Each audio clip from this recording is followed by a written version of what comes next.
Welcome here, and today I want to show you a new softbox that I got to use for my outdoor photo shoots. So this is a Speedbox. It's the A80 version from SMDV. First thing is this case. It's bigger than it needs to be, but this case is really nice and padded. Feels like a super quality zipper there. And the Speedbox version that I got comes with the Allen Chrome mount, and that's great because I have the Allen Chrome D lights, but I also have a bunch of Godox lights, and so the Bowen's S mounts come in the Allen Chrome version as well. So this allows me to use this on my outdoor stuff, which is really why I bought it. And so let's get started. I was just gonna pop it in my speed ring here, and it just clicks in as Allen Chrome's things do. And so very much like the Glow Parapop, we can just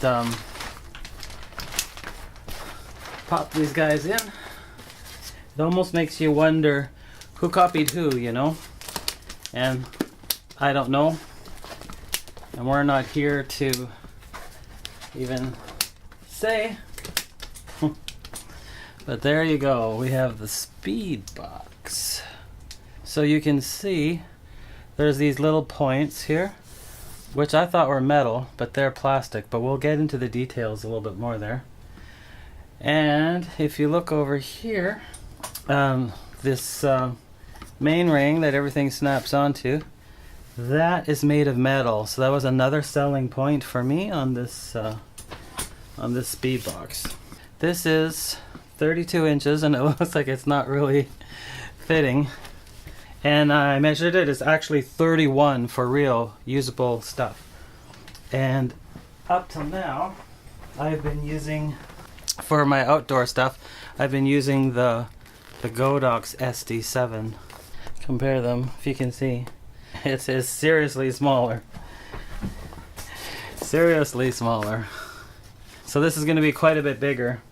The reason that I like this style of softbox is, of course, as I may have mentioned in some of my other videos, if the wind is going to catch it, then it's going to be able to weather vane and hopefully not blow over.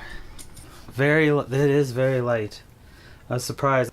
There's little elastics here that are attached to the fabric that hold this tight, and those elastics clip onto there.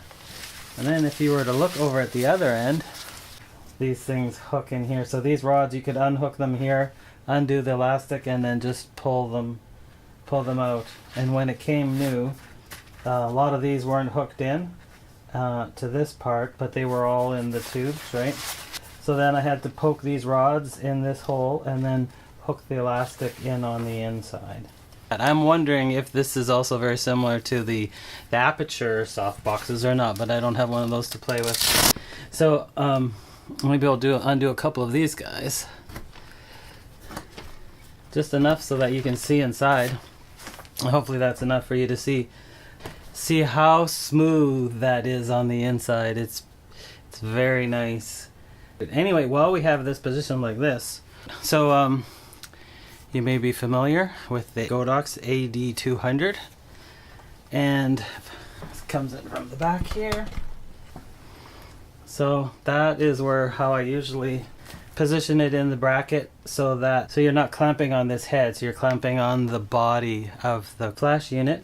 But what I discovered is, with this in the normal position where I would put it, and with both levels of diffusing on, I end up with a brighter ring around the outside. And so if I move the Godox farther inside the box, like this, you can see you're changing the focal point, supposedly, right?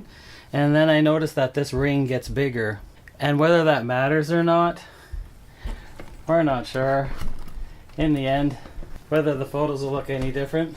But I shone it on the gray background, and even though when you take a picture of the front of the box, you see kind of a ring. of light that's brighter around the edges. When you shine it against the wall, it just looks like a nice wash of light with a very nice fall off. Anyway, let's pop this back together.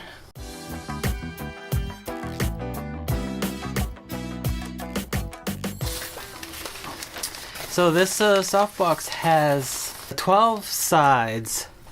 The diffusion material is quite a nice fit. It just nicely reaches the edges. And if you wanted it a little tighter, you can just bring it a little bit out towards the edge of the Velcro if you want to get it a little bit tighter. You can see they have these little squeezy things just like the pear pop.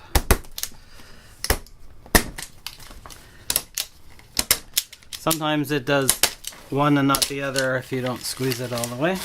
You actually have a Velcro to hold that shut. So there it is with the Allen chroma. So I don't know if you can see where the flash tube is. So I guess the flash tube is actually a little bit inset inside this ring, and that is not adjustable. Anyway, I was pretty happy with the light I was getting off it when I took some pictures with the Allen chroma's D-light on there as well. So you might be asking why I didn't get the pear pop, and the reason is here in Canada I can only get the pear pop through Adorama. Adorama's shipping costs are very costly. They're the price of the softbox, so the price doubles. And I got a very good deal on the Speedbox, so in the end Speedbox was cheaper, and the few reviews that I've had online have indicated that the Speedbox is higher quality with the metal ring and the nice stretch tightly, and just the quality of the material, the fabric. Like, you don't see light shining through it, through the seams or anything like that. So it seemed to have a very good record for what people think of the quality, although there wasn't a lot, so that's why I thought it would be great if I did a review, just to put a little bit more information out there for people who are interested and who are searching out the SMDV Speedbox. So thanks for checking out my review of the SMDV Speedbox A80. Hope to get a bunch of nice pictures off that thing this summer when I take it outside and do blending some flash power with my 8200 and the natural light. So thanks for watching. Please subscribe. If you like this video, hit the like button and stay tuned with the things that I post from time to time.